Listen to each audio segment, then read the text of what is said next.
Mesdames, Mademoiselles et Messieurs, bienvenue sur le journal de ce jour.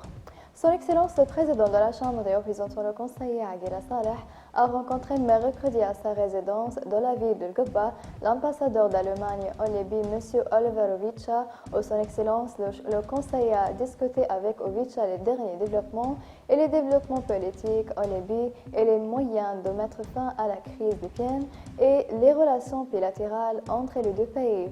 Son Excellence a expliqué la nécessité pour la République fédérale d'Allemagne de jouer un rôle fondamental dans l'activation des relations de la conférence de Berlin et la nécessité d'un cessez-le-feu et d'un soutien au processus politique conformément à l'initiative présentée par Son Excellence et aux dispositions de la déclaration du Caire. Son Excellence a exigé la nécessité d'arrêter l'intervention militaire turque et de violer la souveraineté des terres libyennes et d'empêcher le flux de mercenaires et de terroristes.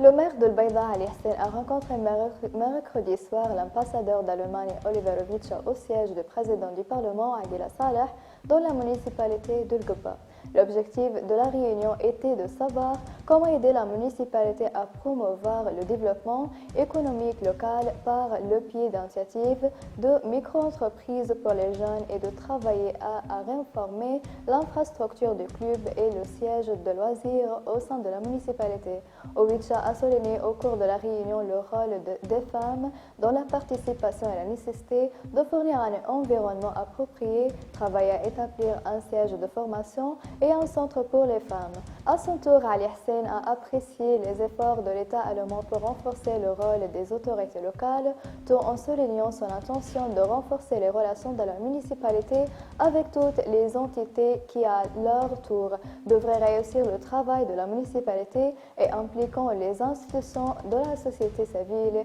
en plus aux groupes mentionnés par l'ambassadeur, tels que les jeunes et les femmes par le pied d'activités conjointes entre la municipalité et les institutions de la municipalité.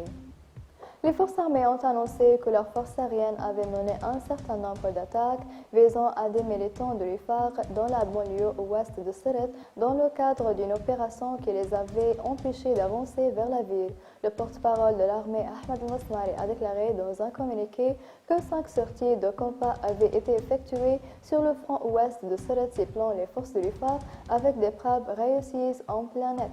terre.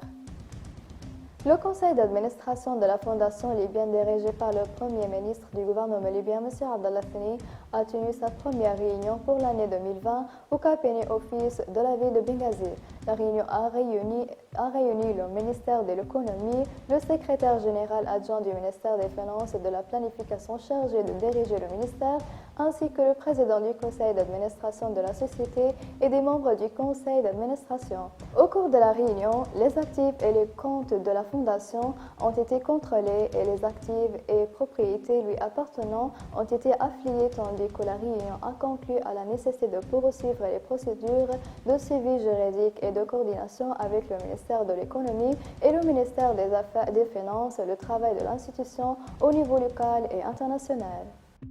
Le porte-parole du comité consultatif médical de la Commission suprême de lutte contre l'épidémie de corona, Ahmed El-Hassi, a déclaré que le nouveau cas zéro enregistré à Benghazi avait été découvert d'accès territorial à Msaad et qu'il était dû à une fille d'une famille venant d'Égypte avec le corps de leur père décédé. El-Hassi a expliqué que le comité pensait que l'infection était passée du père décédé, notant lors d'une conférence de presse mercredi qu'il avait soumis tous les contacts et même eux qui avaient contribué au processus d'enterrement pour la mise en quarantaine obligatoire. Mesdames et messieurs, la fin des résumés. Merci pour votre attention et au revoir.